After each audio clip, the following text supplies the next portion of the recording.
Pasangan penjaga kanak-kanak lelaki yang dilaporkan hilang, Eric Chang, berdepan hukuman mati mandatori selepas dituduh di Mahkamah Magistrate Kuching pada Khamis. Bagaimanapun, tiada pengakuan direkodkan selepas pertuduhan dibacakan mengikut Seksyen 302 Kanun Keseksaan terhadap kedua-dua tertuduh Ling Kok Liang 51 tahun dan Wendy Chai Ziu Zhen 37 tahun. Magistret Zaitun Anwar menetapkan 9 Mei depan untuk sebutan semula kes. Kes dikenalikan Timbalan Penawar Raya Tan Chuan Yi, manakala kedua-dua tertuduh tidak diwakili peguam. Terdahulu, Ketua Polis Daerah Kuching Assistant Commissioner Ashman Bajah berkata, kes kehilangan Eric sejak 7 Mac lalu dianggap selesai selepas kedua-dua suspek dituduh di mahkamah. Dalam masa yang sama, kita juga akan menuduh salah seorang daripada penjaga ini di bawah Seksyen 380 curi, ada kes yang berkaitan. Kemudian kita turut menuduh kedua-dua pasangan ini 5 kes waran tangkap, 5 kes waran tangkap melibatkan Seksyen 15.1 Akta Dadah Berbahaya. Selain itu, polis turut merampas beberapa barangan lain, termasuk sebuah kereta Pro 2 Viva dan kamera litar tertutup bagi membantu siasatan. Kita turut merampas beberapa peralatan yang kita percaya digunakan dalam kejadian ini. Kita turut merampas beberapa pakaian yang ada kaitan dalam kes ini. Dan yang terakhir, kita merampas 3 telefon. 7 Mac lalu, Eric Chang yang berusia 4 tahun dilaporkan hilang di rumah pengasuhnya di Taman Riverview, Bintawak, dan laporan dibuat keluarganya pada hari yang sama. Susulan itu, polis menahan 4 individu atau pasangan penjaga serta ibu dan ayah Eric. Semakan mendapati kesemua mereka adalah positif dadah selain memiliki 17 rekod jenayah lampau. Ibu dan bapanya kemudian dibebaskan dengan jaminan polis. Sebelum ini, Eric telah dilaporkan hilang dari sebuah rumah di kawasan perumahan Jalan Daya Bintawak pada 7 Mac lalu. Dan pada 14 Mac lalu, polis mengklasifikasikan kes kehilangan Eric sebagai kes bunuh membabitkan 2 suspek iaitu pasangan penjaga yang telah ditahan dan direman untuk siasatan lanjut. Kes disiasat mengikut Seksyen 302 Kanun Keseksaan.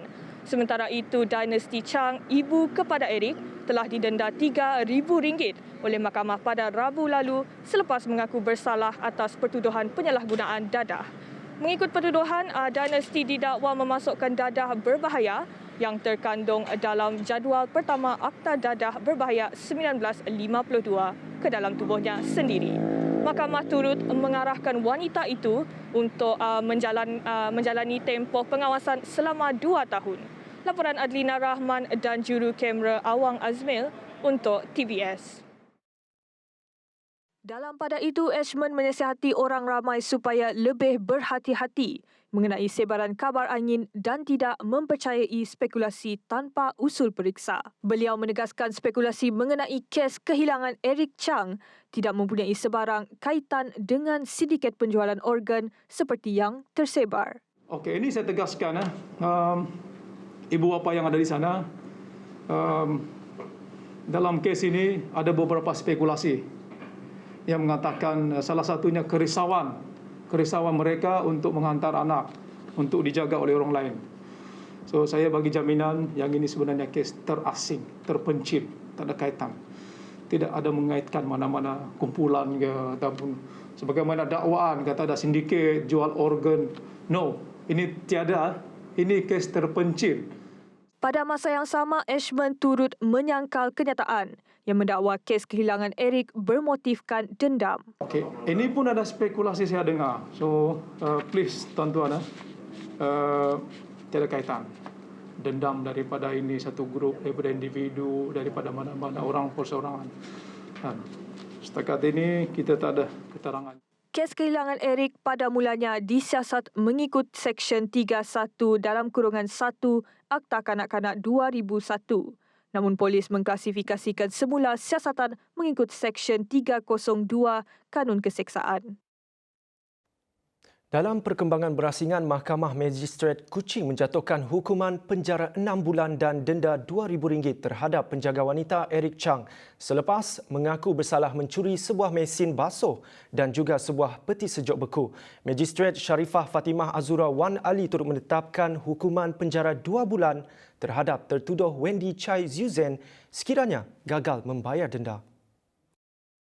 Mengikut pertuduhan, Wendy didakwa mencuri sebuah mesin basuh dan peti sejuk beku milik sebuah syarikat di City Square Court, Kuching kira-kira jam 11 pagi 6 Disember 2019. Dia didakwa mengikut Seksyen 380 Kanun Keseksaan yang memperuntukkan hukuman penjara sehingga 10 tahun dan boleh dikenakan denda atau sebatan jika disabit kesalahan. Difahamkan tertuduh mencuri barang-barang tersebut bersama 3 lagi rakannya yang lain, iaitu Ling Kok Liang dan ibu bapa kepada Eric Chang, Lee Fuk Chuan dan dinasti Chang Kah Hui. Pendakwaan kes dikenalikan Pegawai Pendakwa Inspektor Muhammad Azmi Ahmad, manakala tertuduh tidak diwakili peguam.